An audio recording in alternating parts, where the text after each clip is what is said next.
Yo, no maniacs. Welcome into the show. This is Nomad Live. All Bears all the time in conjunction with Sports Zone Chicago. And my guy, the SuperBack, Shawn Sierra. Here. Got my trustees here. One of them's on mute, Canuck. I got the Canuck with me up at the top. And over there in the left corner, I got my guy, Keith Harris Sr. And in the back, we have Brian that's on the ones and twos with the chat. And Chris is really drumming up some information for us because we're going to talk about some offense in free agency. We did defense the other day, and so we're going to talk about some numbers and what it might cost to get this guy, that guy, as many positions as we can get to today. But let's start off with the hottest topic in town right now. The rumor mill is swirling, and the rumor mill is getting really loud, man. And it's starting to sound more like Justin Fields is staying in Chicago, per the rumors. Now there was a tweet today that's going gangbusters on Twitter right now. It's tearing up social media. In fact, I think Adam Rank is doing the exact same show that we're doing right now, and it's about Bear Down Cuz Mikey broke some news that he's heard from a source. And before I say this, I checked around with a couple people because I'm not familiar with Mikey or Bear Down Cuz personally. I don't know him, but the people I spoke to told me he doesn't clickbait. He doesn't hustle for clicks or clout. Man, he stands on what he believes in, and he felt like he heard something. Trust him. And he's also a guy that was a Caleb Williams guy. He believes that the Bears should draft Caleb Williams. So he's standing on something. He's not been one of those what you would call field cult members, as a lot of people like to call us. He's not that. He's a guy that's been on the other side of the fence from us. And when I saw it today and I went and checked it out, when I checked it out, I texted it to Shawn, but I knew Shawn wouldn't do it live on the show, but I just wanted him to hear about it if he hadn't heard about it because he was doing the show. And I started really sussing it out, and I'm looking and people are reacting to him. At first it was a kind of a mixed bag, but the further you go down in his damn mentions, man, they just, oh my God, man. And so, what those people remind me of? Can you imagine? I've heard stories about people with children and their children bully them and kind of tell them what to do, and they kind of run the house. Just imagine being a fly on the wall in a soccer mom's car. You just picked up a kid from practice, and they're on the way home. Mom, I want McDonald's. No, we're not getting McDonald's. No, we're getting McDonald's. And she folds. Dude, you just saying that, bro. Has traveled like, who the hell are you talking to? Right. We already know how we know that. We know how we know. You already know. Who the hell you think you're talking to? What? You understand? Flashback. Like what? Right. And so saying that like no stop. Right. I was just playing. And so imagine that kid being able to get his way pretty much when he wants to. He's lord and dominion over his parents. That's what some of these reporters act like. It's every time we're drafting Caleb. It's like they want to bully you into submission. We're drafting Caleb. Like that's it. It's final. It's final. We're drafting him. Justin's gone. That's final. I'm not going to argue with you. It's a fact. Yes. And we're gonna find out here soon. And I can't wait, man, because these people it's like they're like spoiled kids that didn't get what they wanted for Christmas, man. That's what some of these reporters are like to me.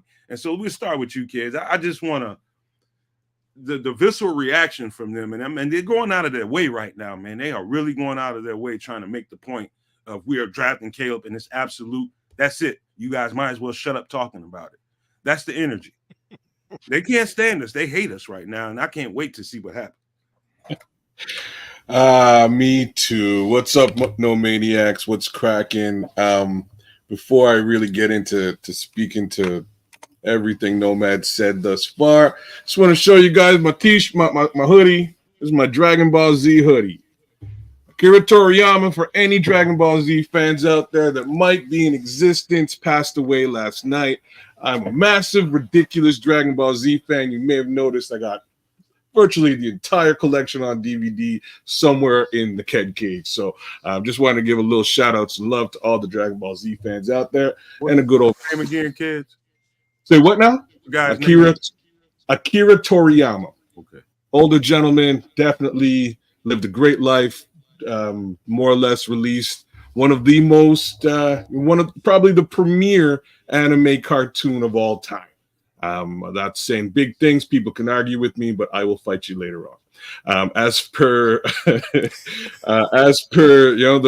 real topics at hand, man, yeah, I'm starting to feel a little bit of the heat over here. Everybody's really stopping and saying this is a fait accompli, which is French for a done deal, and they're saying that they're drafting Caleb. Once you start to hear the opposite and look at things for what they're worth and realize that the possibility of them keeping Justin is just as high, tempers flare, egos flare. This is realistically, this is all an ego thing. Everybody wants to be right. Nobody wants to be wrong. They want to stand on their principles, and that is fantastic. One more time, I will say that my take on this has nothing to do with talent. Everybody and their mom is going to sit down and say, oh, one guy's more talented than the other. One guy spent 3 years here and he hasn't done what we think he needs to do. And I can't argue with any of those things. What I can argue with is very simply, if you want to have a team in the Super Bowl, you build a Super Bowl caliber team. About that easy. About that easy. What's easier to do by way of building that Super Bowl caliber team is actually having multiple blue chippers on that roster. We're shy a couple blue chippers. We have the opportunity to get them. I wouldn't pass up that opportunity. But hey, here we are, feeling the heat. Way to go, Mikey Bear Down Cuss. I'm proud of you. I'm glad that you stepped out and said a little something sideways. Now, feathers are ruffled, and it's awesome to watch them. Shawn, what do you say, my brother? Yeah, the pushback that we're getting from the Caleb cult is crazy. It's not crazy. They don't like it. Too bad. You know what? Too bad. They've been very condescending. They've been very disrespectful. They've been very. Hey, Shawn, hold on 1 second, if you don't mind. Apologetic Truth, if you don't mind. I'm trying to put that up, Brian. Washington media says it's a fact that the Commanders are preparing a package to move up, and they're going to make polls. Have to tell them no. Tell them no. I saw that. Not this tweet, but I saw that earlier. Yeah. If you can source that out in any kind of way, Apologetic Truth, find me. If you can find the name of a reporter or anything like that, we'll put it up and we'll talk about it if we can. Thanks, though. But my fault, Shawn. Yeah, I was reading that earlier that Washington is heavy. What did we say when we first started the show a couple weeks ago? And when I've said it I said it a long time ago. As soon as this whole situation, as soon as the season ended, like Matt. Okay, what was our conversation like yesterday after the show? Okay, Magic Johnson's part of that ownership group. Magic Johnson's going to get what he wants. You don't have to like it. You don't have to like me. I couldn't care less. But Magic Johnson got some pull, baby. He's got some pull.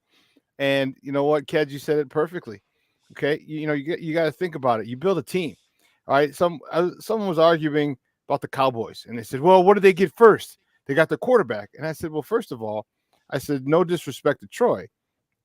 I said, Troy wasn't a game-changing quarterback.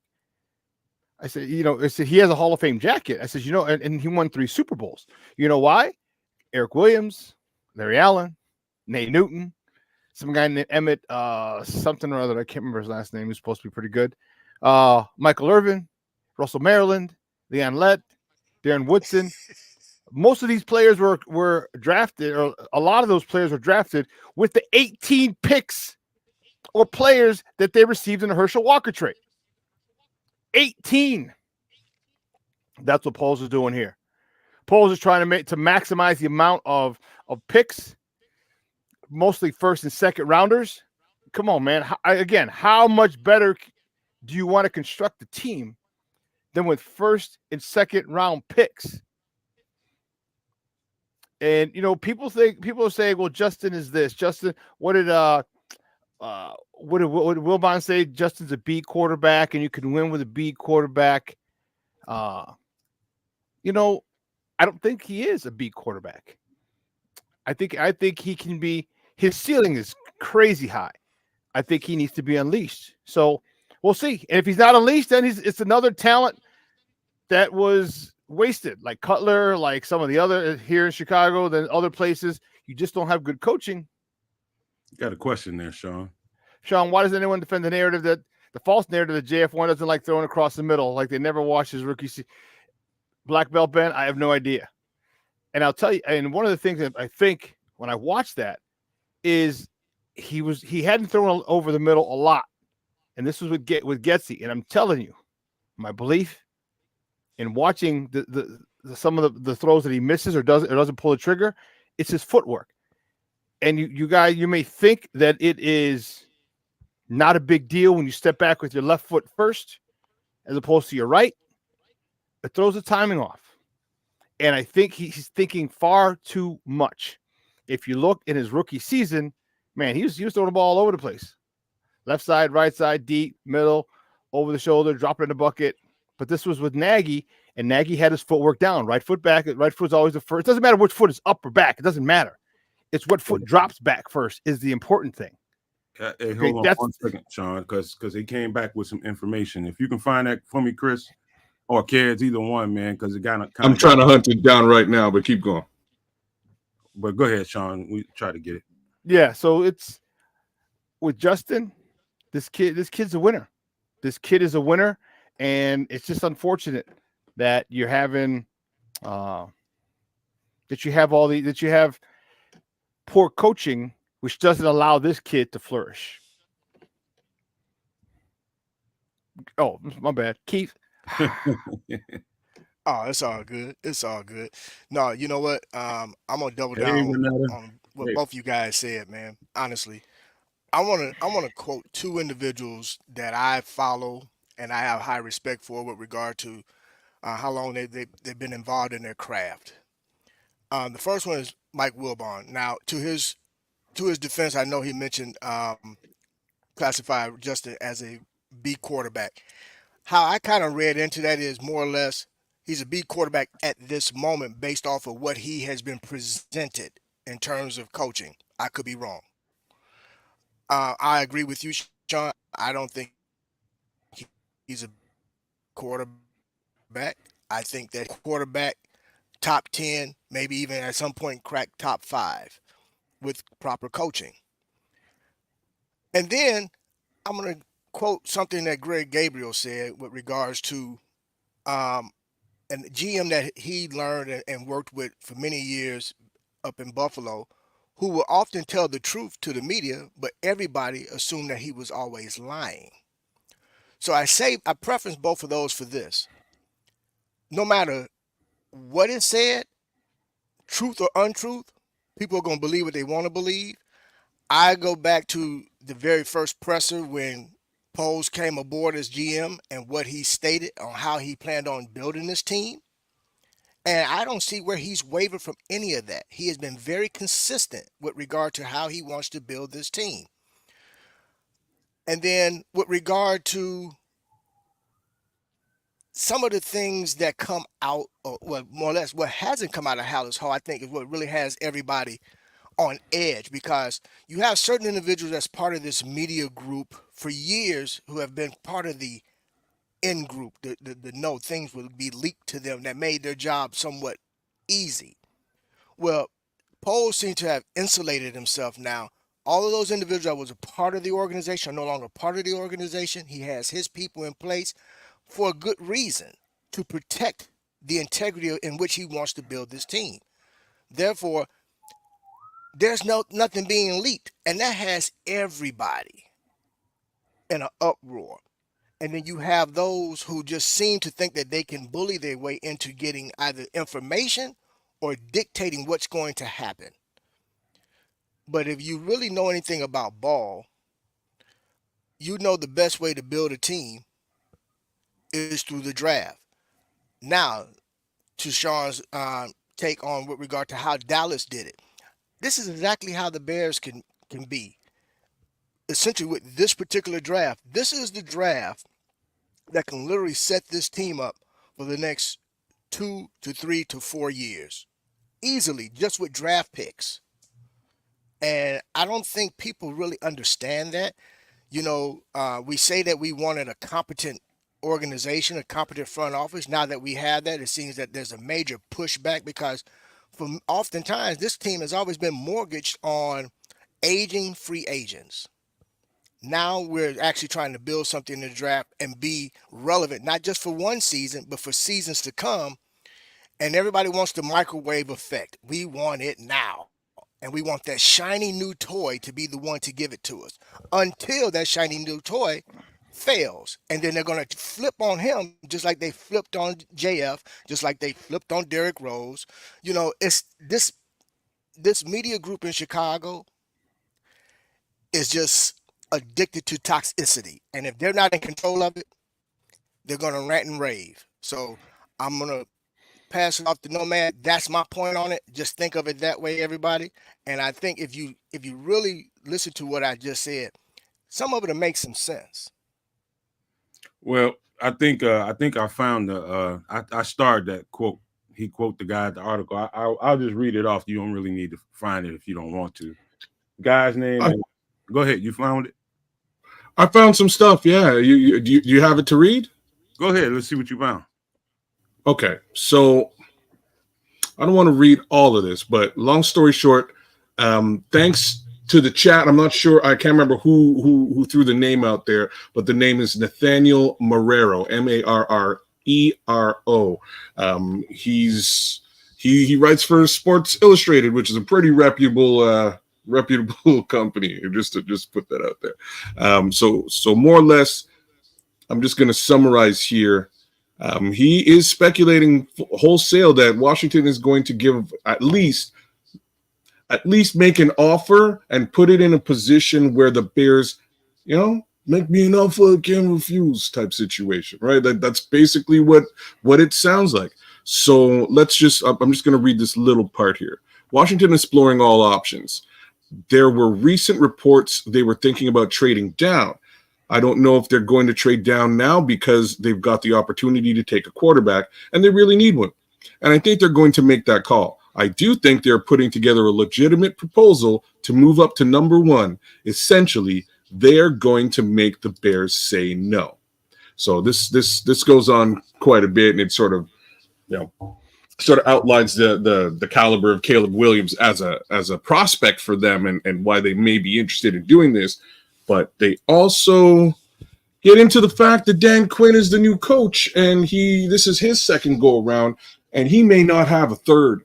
So they need to nail this for him. They need to nail it to put butts in the seats in the stadium in Washington. Say that again, say that again. So for all the slow people. Butts in the seats in Washington, right? They got a black eye all over Washington football. There's a black eye, right? So they need to clean things up, and this is really the best possible way of doing so.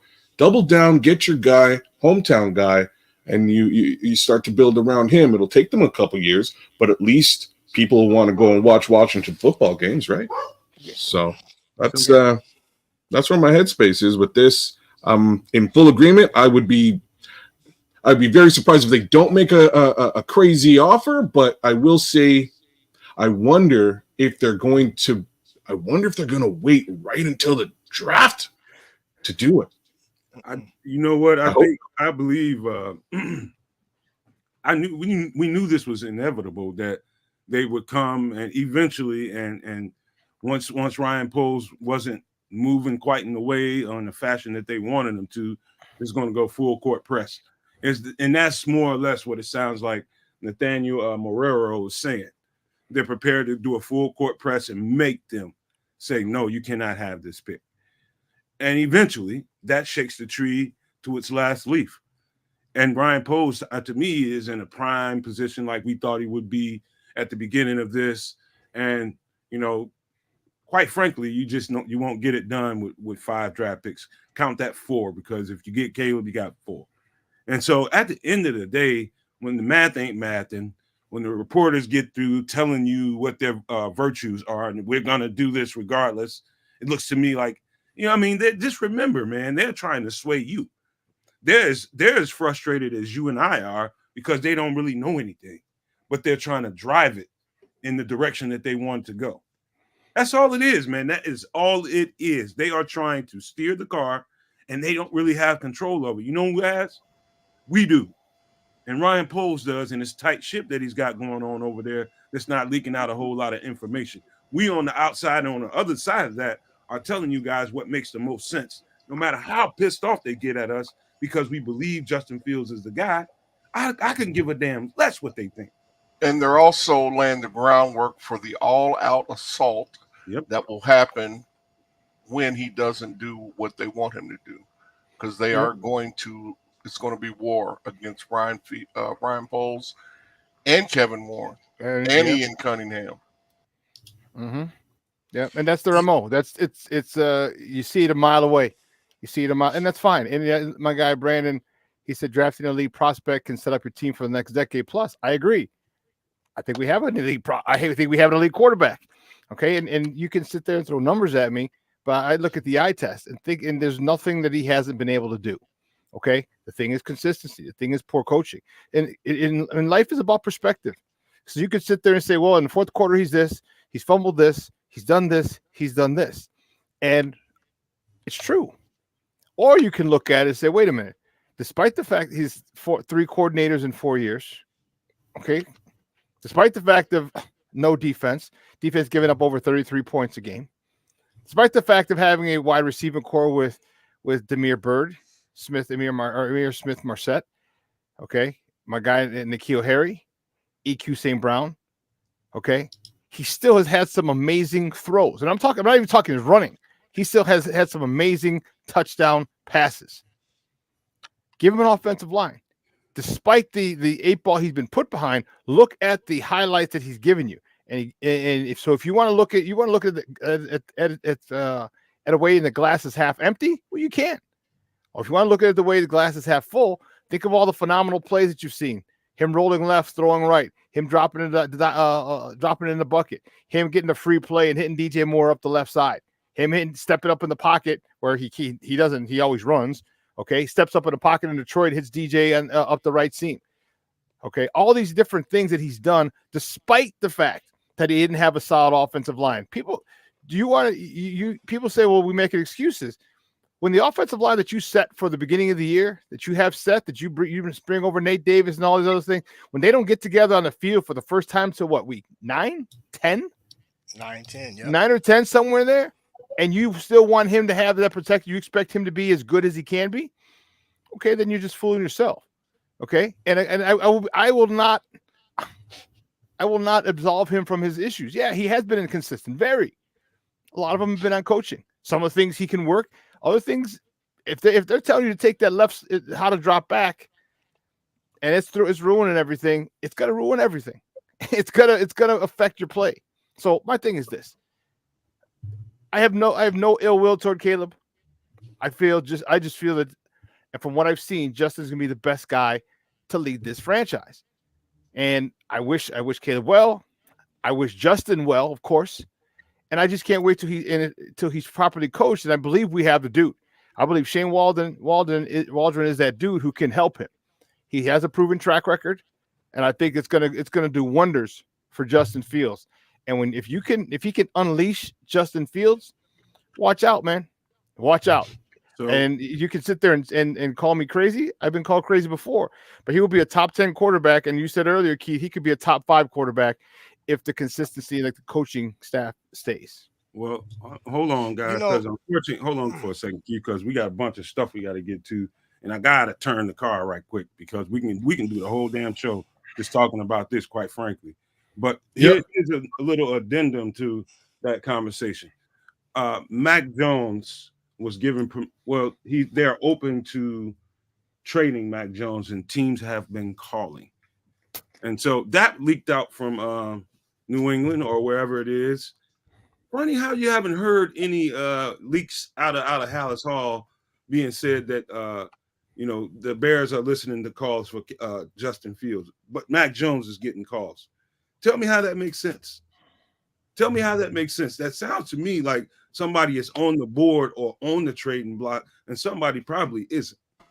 Did you say that they had given him permission to seek a trade? No, I did not. If I did, I apologize. Because there has been sources that Atlanta had contacted Chicago.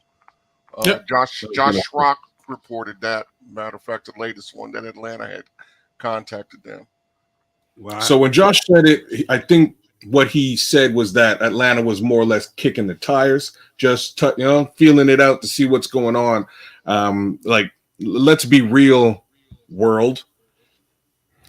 Everybody going to be looking at Russell Wilson and Kirk Cousins for two completely different reasons. Reason number one, Russell Wilson is free, guys. Like, he's free. He's not even cheap. He is basically free. Any team could sign. I hope this happens, to be honest with you. I hope he goes to the Raiders. I really do. I hope he goes to the Raiders and he sticks it to the Broncos every time, twice a year. Like, that's my hope.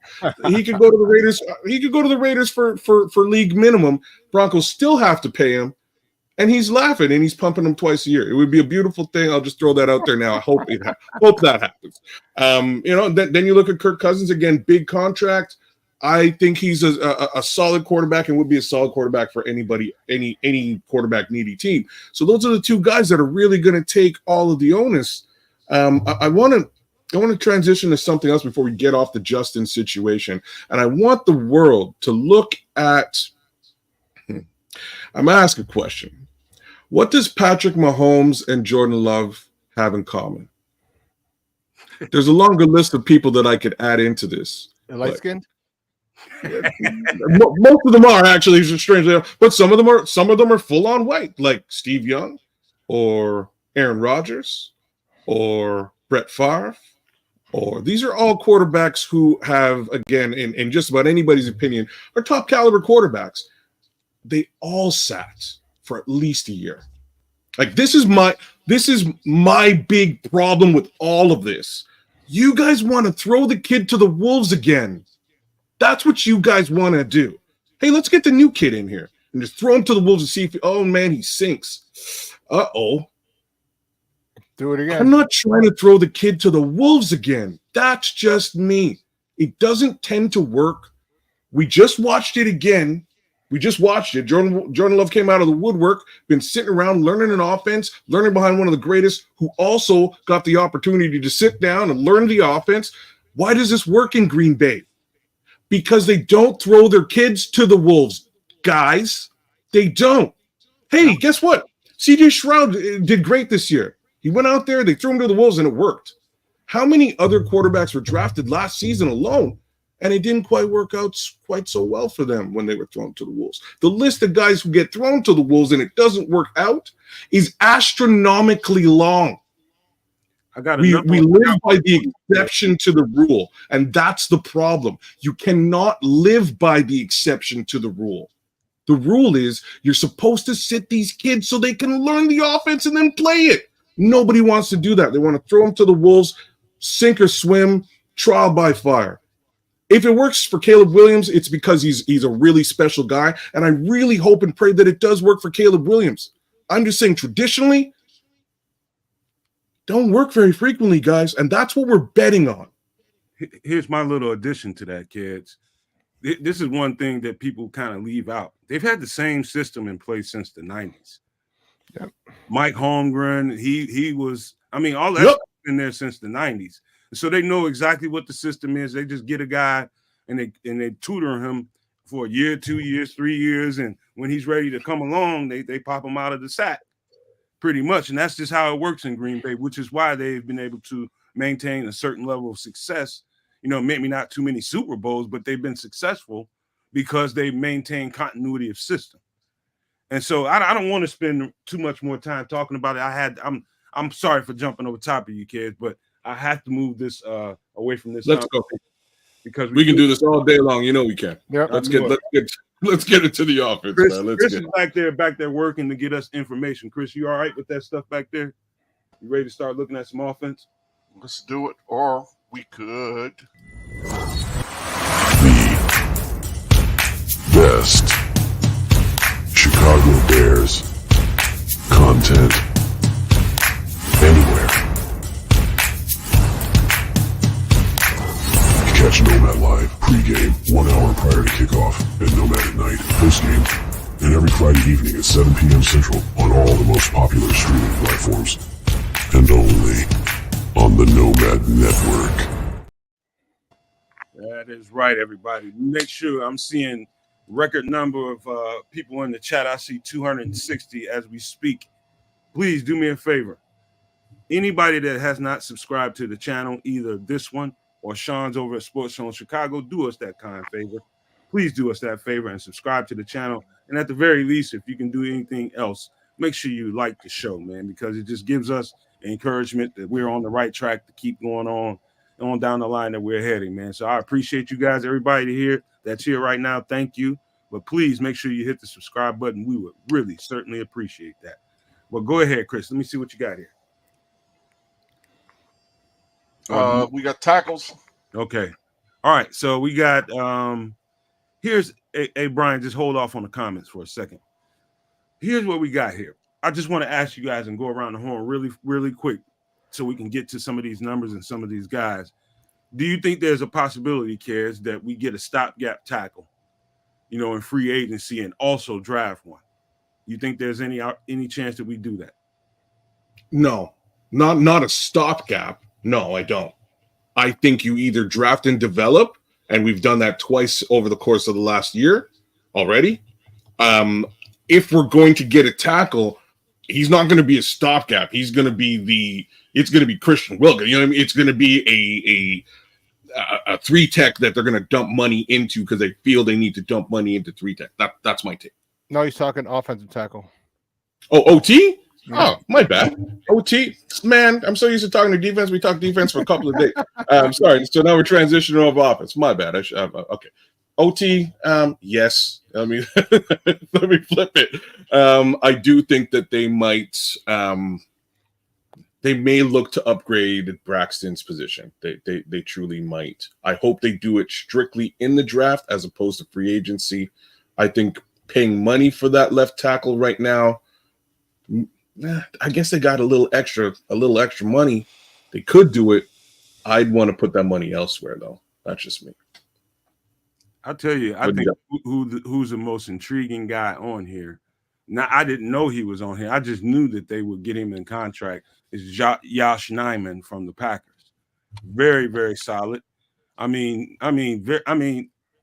sit here and describe Josh Nijman to you guys, but I am totally surprised that he is on the free agent market, man. And he's only 28 years old, getting paid $4 million a year. And I think he's with David Bakhtiari being in and out of that lineup because of injuries.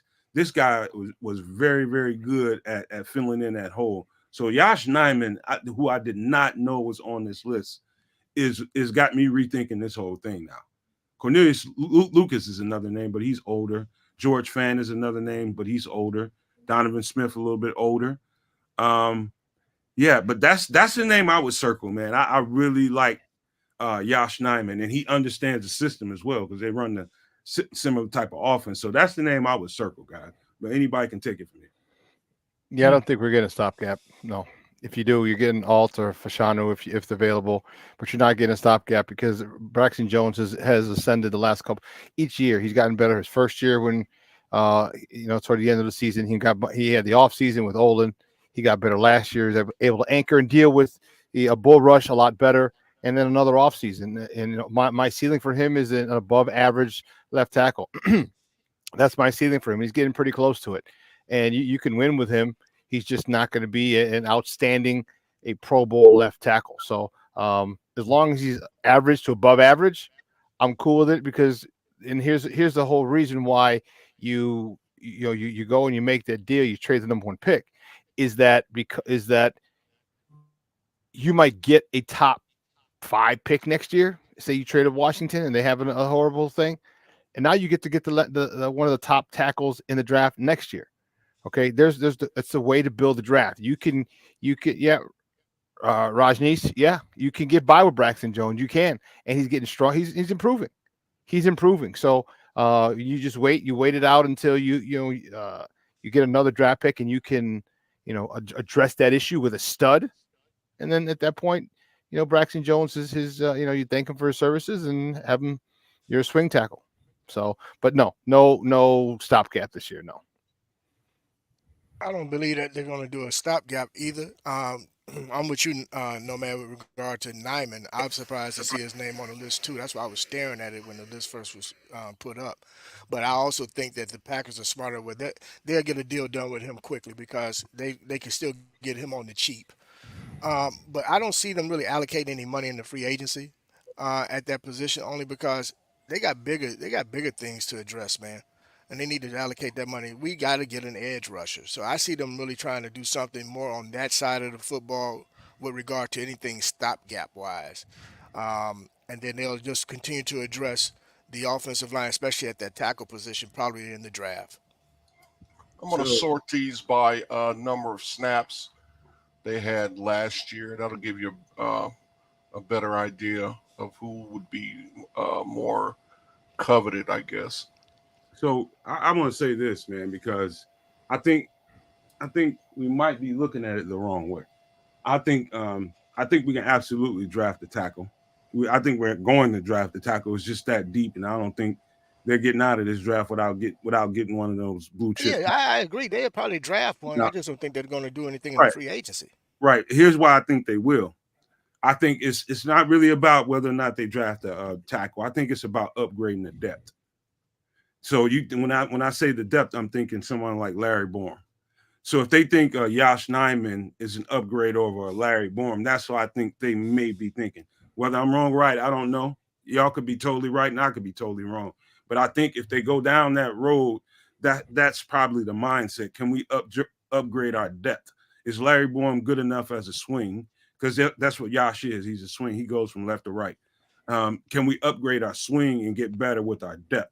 Have quality depth. I think that's just where my mind is when it comes to tackle. Anybody else want to mess with that before we move around?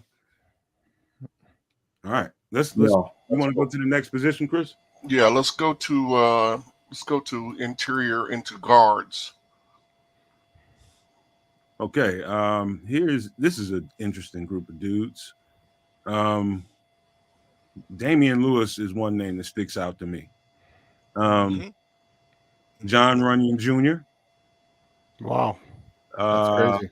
Dalton Reisner. It's a pretty thick group, isn't it, man? No, I was tripping. I was tripping on John Runyon Jr. Yeah, Junior. I watched. We watched his dad play. Right. There's that lineage. Lineage means a lot. You very seldom see the son of a pro offensive lineman not succeed in the NFL. Very seldom. Well said. John Simpson is very interesting. Let me look here. That's why I like Joe Alt. Damian Lewis is a name that and Damian Lewis and John Runyon really stick out to me. I don't know about you guys, but tell me what you think. Damian Lewis, I say yeah, only for the simple fact he can help with the implementation as far as the passing schemes coming out of Shane Waldron's offense. And he's still young. He's 27 years of age, and you can get him on the cheap. So I got to say some things now. Everybody, you see what you did, Nomad? You see what you did? Now everybody's down on Larry Borom. Listen, Larry Borom is not an elite tackle. Let's just put that out there. But by way of swing tackle and depth, I think he's fantastic. His price tag is fantastic as well.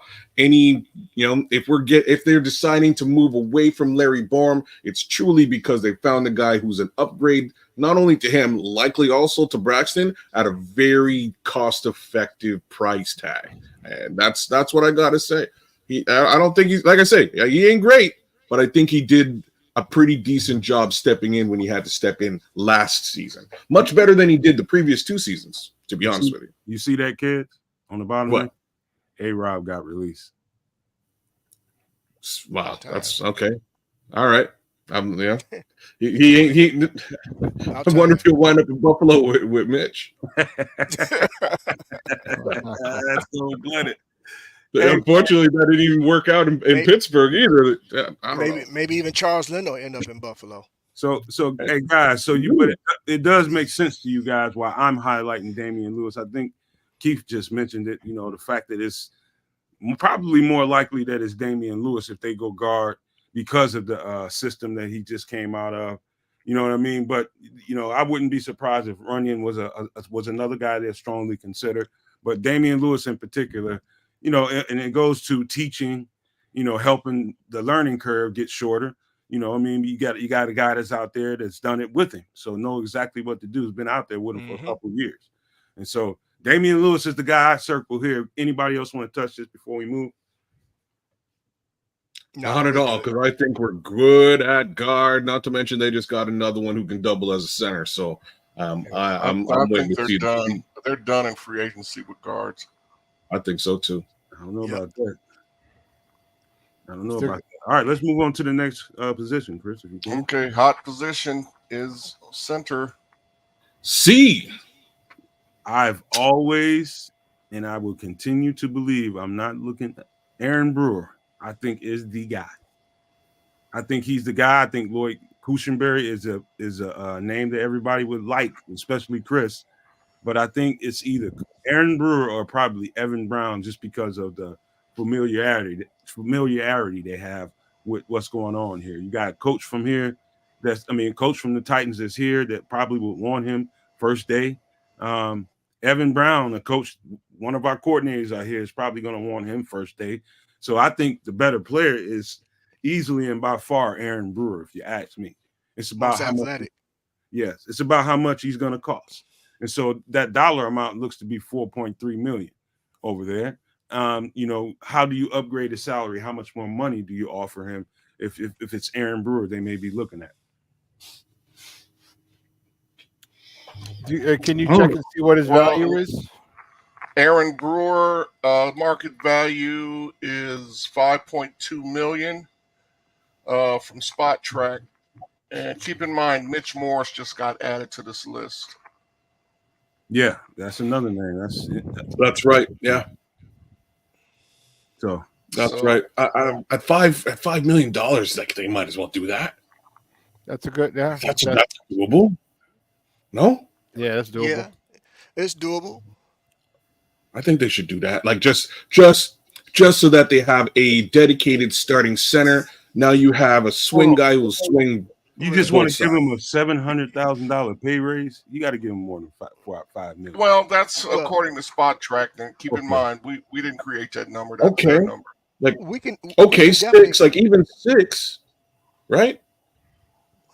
We can definitely give him a pay raise. That just means that maybe we have to back away from maybe Josh Jacobs, that I know somebody on the panel really would like to see in a Bears uniform, because we got to be mindful, man. If we're trying to get that edge rusher, how much are we really looking to actually allocate to that? And don't forget now, we still got to pay rookies. So all that money got to be allocated. We can't just dump all the money in free agency. Then how else are you going to pay everybody else? So let's be fiscally responsible, fellas. Yeah.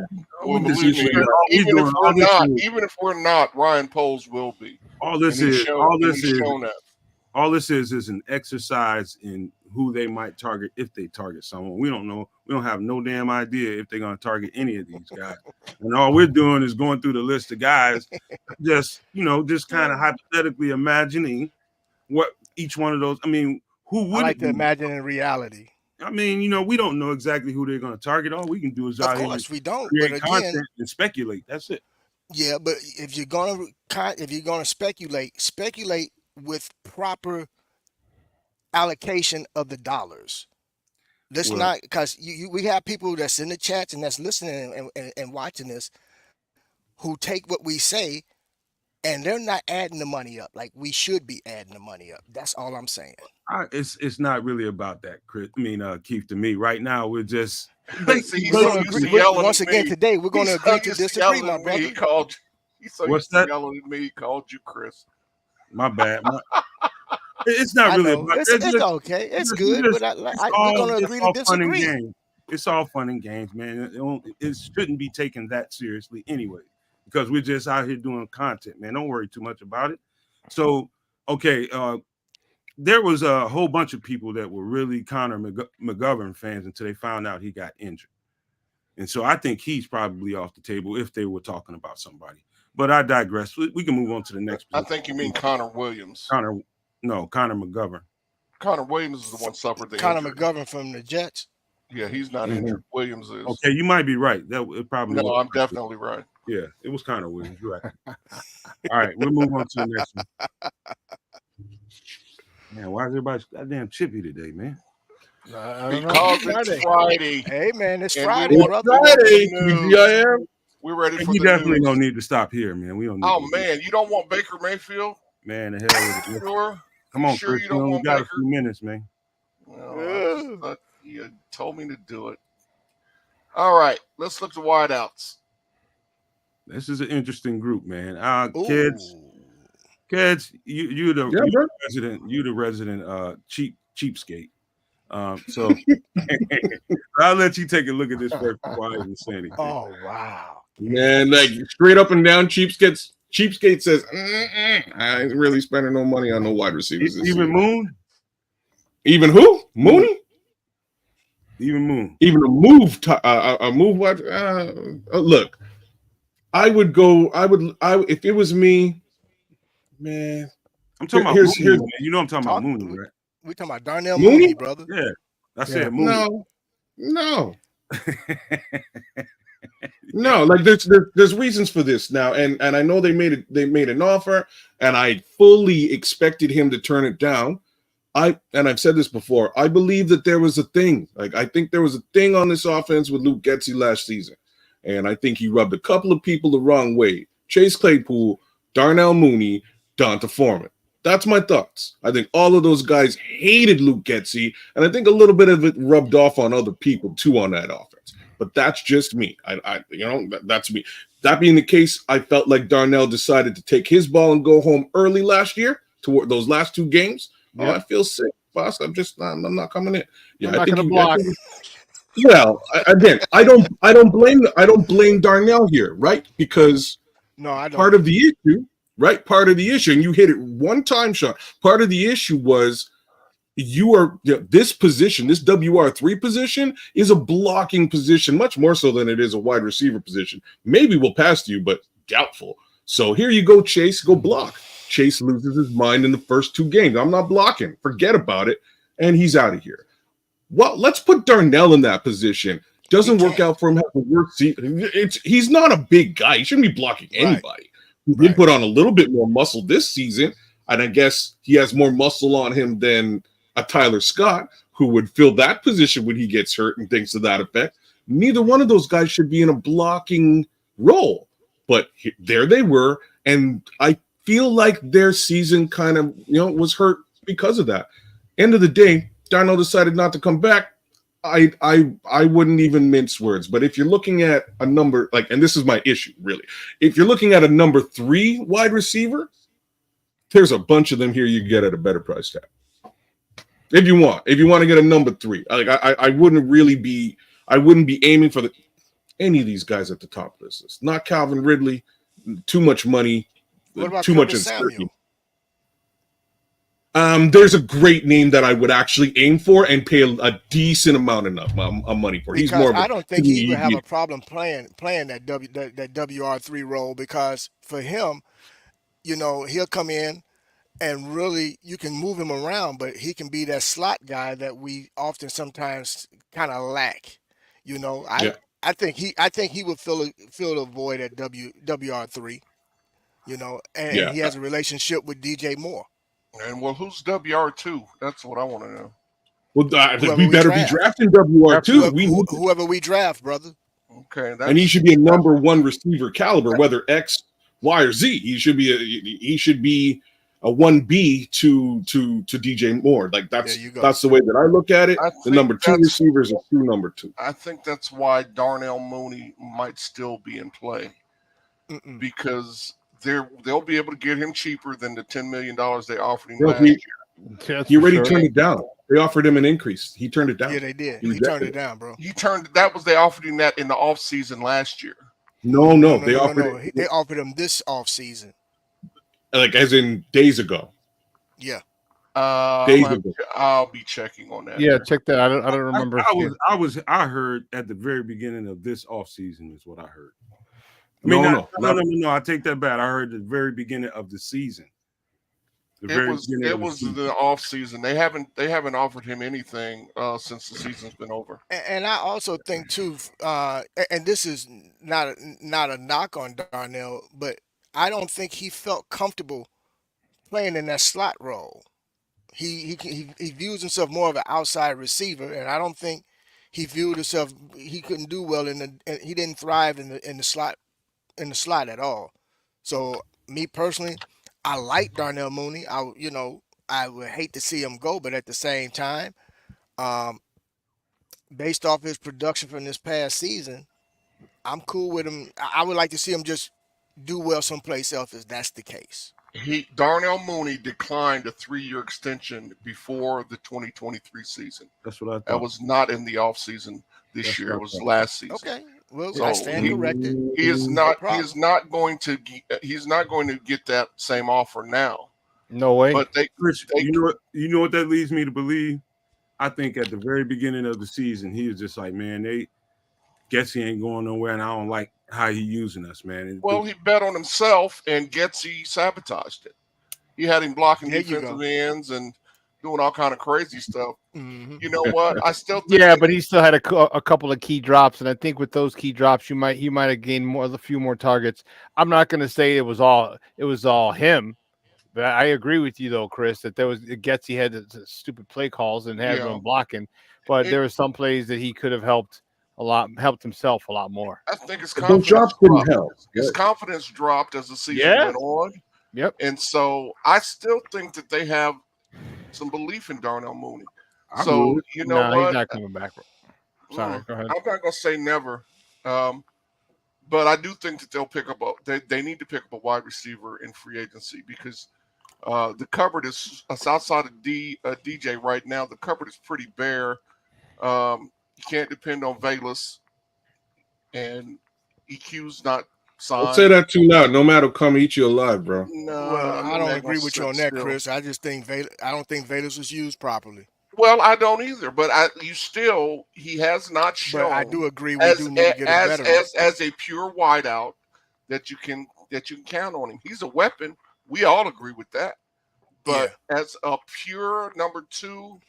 No, you don't have any answers right now, and until these draft picks get sorted out, it's all speculation. You don't know where you're going to be able to draft, who you're going to be able to draft. So who I think, and this is just me using my own logic.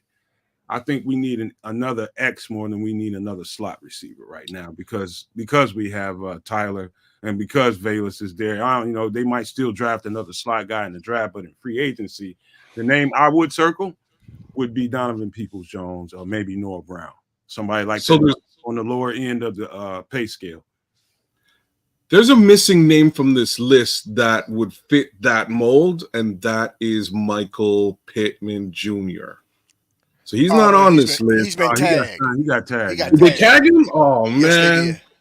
That's what I want. Oh, Kedz, I'm with you on that. That's why I was hoping he wouldn't get tagged, and they tagged him. Yeah. We're not spending that kind of capital, especially draft capital on. Yeah, I wouldn't do that. You get in the draft. You're not gonna spend real money on him like that either. No. I like again with this coming draft. If they get the capital that they require, I'd be super happy with a Brian Thomas Jr. and somebody like Brian Thomas Jr., Xavier Worthy. I'm good. I think we're cooking with gas. Hey, kid, you know what I'm waiting on, kids, is if they release, because the Seahawks did kind of a fire sale on defense. I'm waiting to see what they release on offense, which could be Tyler Lockett. Tyler Lockett Jr. Yeah, we've been saying that for a while. I don't. Yeah. How old is Tyler Lockett now? You think probably about 30, 31? Yeah. I don't know. I can't tell you for sure. Look that up for us, Chris, please. He'd be a perfect replacement for 31 years Darnell. old. 31. 31. Damn. Yeah, Well, I think he's getting up there. You talking about learning curve? You talking about learning curve? If someone can shorten the learning curve, that's the kind of guy you need. I don't care 31 or not. That dude would have an immediate impact on the route running and people understanding the concepts. That dude, if you get a chance to get him, I know they'll go out of their way to get him. I do agree. If the money's right, they can't invest a ton of money in. Oh yeah.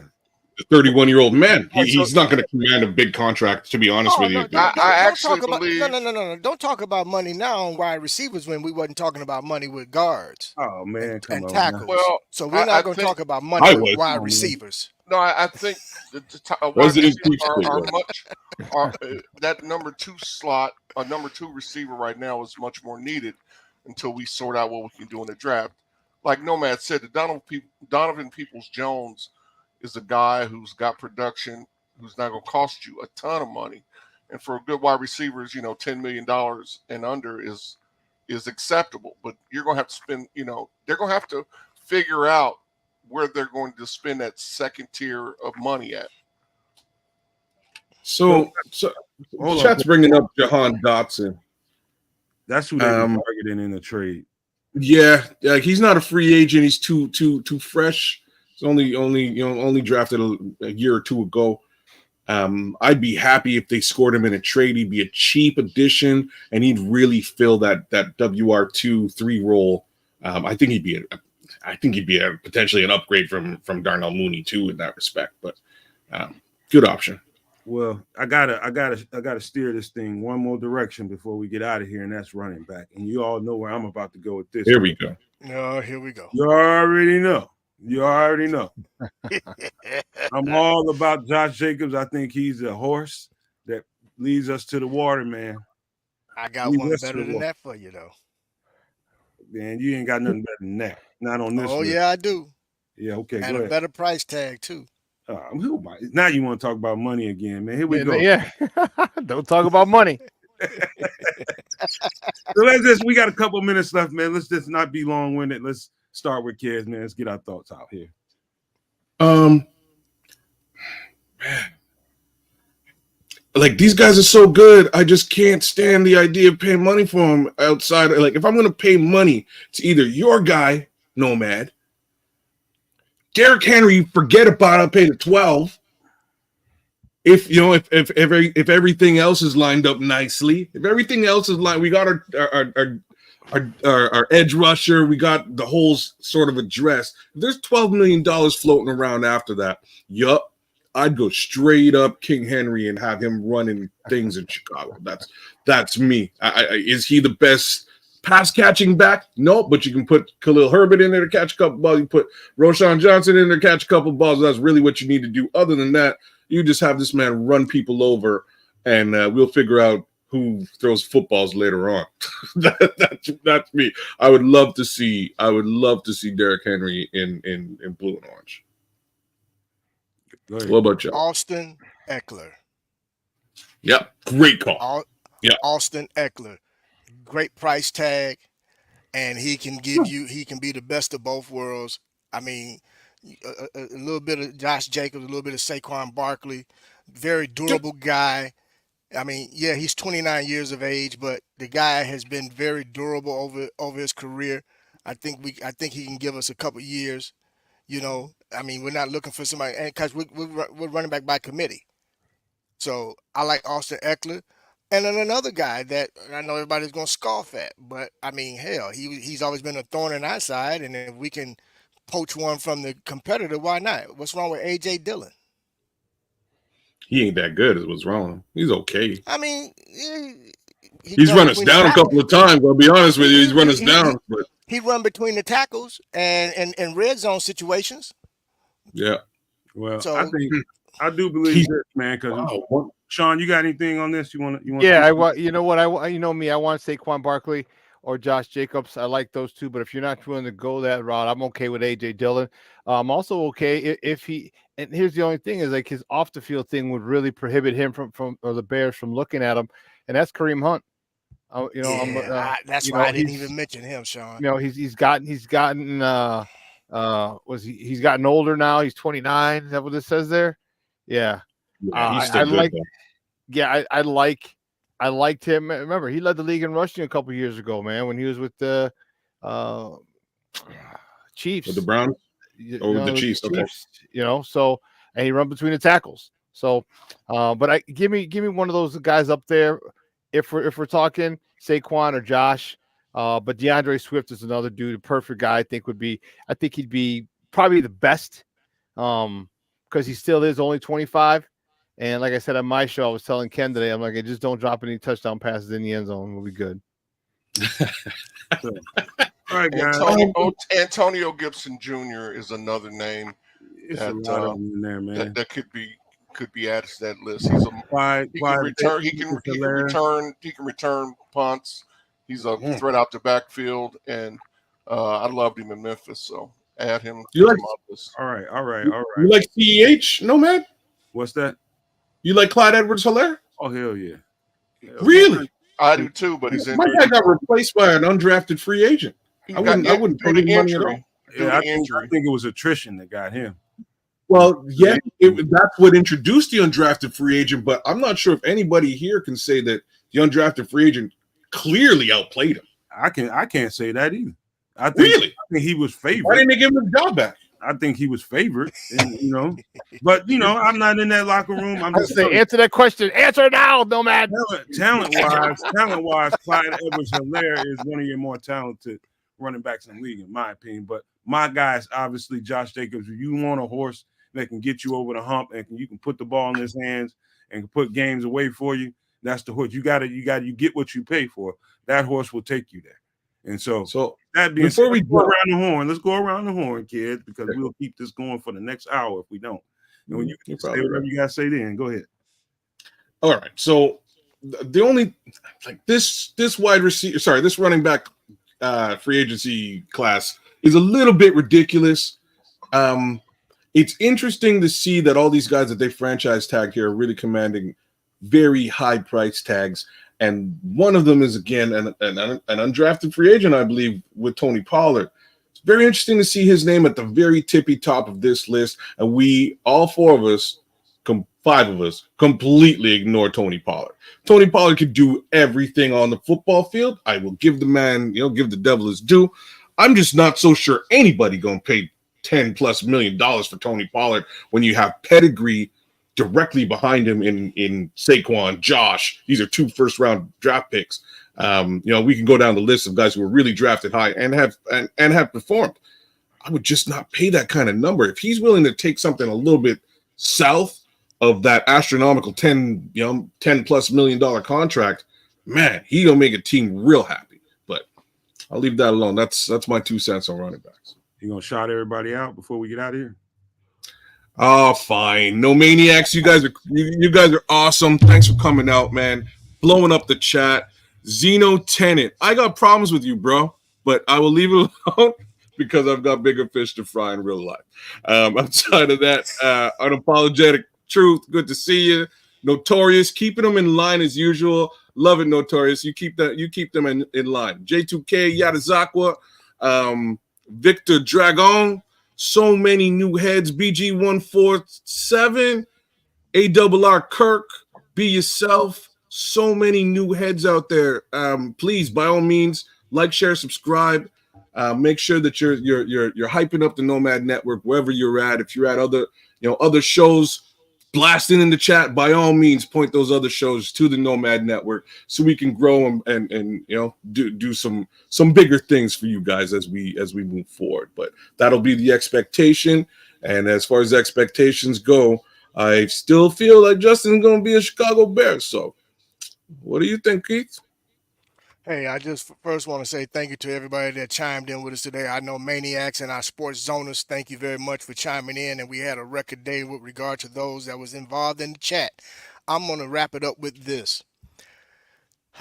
Consider the timing of the recent leaks and or whispers. Think of this. This young man by the name of Caleb Williams and the organization, the Washington Commanders, has the opportunity to eliminate the stench of Mr. Snyder by bringing in a gentleman that can be the hometown hero and set that franchise on a new trajectory. With that being said, I'm going to pass it on to my man Shawn and also to my guys on the panel as always. It's always a pleasure chopping up, talking ball with you guys. I can't wait to do it again. But until then, everybody have a safe weekend. Keith is out. Sports owners, No Maniacs, unite. Oh, do me a favor. make sure that you follow Sports Zone Chicago as well. Follow our YouTube channel. We're doing some a lot of cool stuff over there, and we need some numbers. We'd appreciate you helping us out on that one. I just want to say great stuff. TGI Mickey Ficky Friday. It's been a long week. Done a lot of shows. Myself, with my produced shows, done shows. It's been a long week, so I'm about to enjoy this weekend. You guys enjoy this weekend. It's a little rainy out here in Chicago, but who cares? Enjoy it. And have fun, man. Have fun. Get out there, do some stuff. This is beautiful weather for this time of year in Chicago. All right, and like I always say on my show, do me a favor. Make sure that you tell. No one cares. Make sure you tell your loved ones that you love them. All right, you let them know. All right, shoot somebody a text just that you haven't talked to. Just say, hey, you know what, man? Just hope everything's well. You and the family are well. Just do that, and I guarantee you will make their day. All right, your boy, the SuperBack. I am out. All right. Hey, I want to shout out my boy DJ Breeze, Ambrose. Hey, man, the baddest DJ this side of the Mississippi. Shout out to good to see you, man. All my other chat folks, love you guys. Mark Sack, good to see you back. Hey, Mark. Yeah. Hey, you listen, guys. Please continue to subscribe and to turn on your notifications. Share this wonderful content. We got a newbie. Bobby Reed. I appreciate the information. Respect, hey, Bobby. It's good to see you, Bobby. Thanks, man. Don't forget to hit that subscribe button and, welcome to the family, man. We appreciate you being here. Don't forget to go over to Sports Zone Chicago, support Shawn. Tons of great content on his channel. We are family, brother. Love you. Rest of my guys on the panel, Keith, Nomad, Kedz, man in the back, Mr. Brian, quit tearing up your toys. I love you guys, man. Hey, bear down. Ditto what everybody said, man.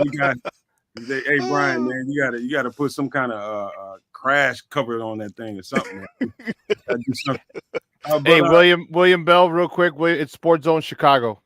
He was asking. Sports Zone Chicago is the YouTube channel. Sports Zone Chicago. So let me shout that out right quick. Sports Zone Chicago, the home of the SuperBack, Shawn Sierra, man. Make sure you show them the same love you show us over here. Go like the shows. Go over there and subscribe to the channel for us. It's great content, guys. Great content. Yes, it is. And a good person. I really like Shawn. He's not here because of any reason, man. I think Shawn's a solid guy, man. I really like him. And just, show the same love you show over here, man. And that's all, man, But, hey, thank you guys for coming, man. We got up to almost, I would say about 265, I think, which is a new record for us. So we're moving, guys. We're moving, man. If we had 265 people in the chat today, the people that are not subscribed, man, you do hella favors to the Bears community by giving us a subscribe, man. Because all we're doing is being fans just like you guys are, but giving you content so that you have something to watch throughout the week, man. So if you show us that appreciation, man, that's all we need, man. We ain't asked you for nothing but appreciation. That's it. And that's how you do it for us. But I had to say that one more time, man. Love you guys and appreciate you guys for being here in the show. Everybody that's listening on audio platforms, love you guys too. Make sure you hit the subscribe on both of our networks, both the Nomad Network and Sports Zone Chicago. But with that being said, we got to get out of here with these famous words. And you guys have a great weekend, man. Now we will be back Sunday, 8 p.m. Central with Nomad at night. So don't forget. If not sooner with breaking news. It's breaking news season. Right about that, Chris. Damn, why you have to say that, man? I wanted to enjoy my weekend, but hey, you know what? We'll do what we have to do. If news breaks, make sure you hit the notification button. Make sure you hit the notification button. We will go live, man. We will get whoever we can get, and we will go live if something happens in between now and Sunday. So before we get out of here, I got to leave you guys with these famous words. Love, peace, and hair grease, y'all. Peace, y'all. We out. TGIF. Have a good weekend. Bad down.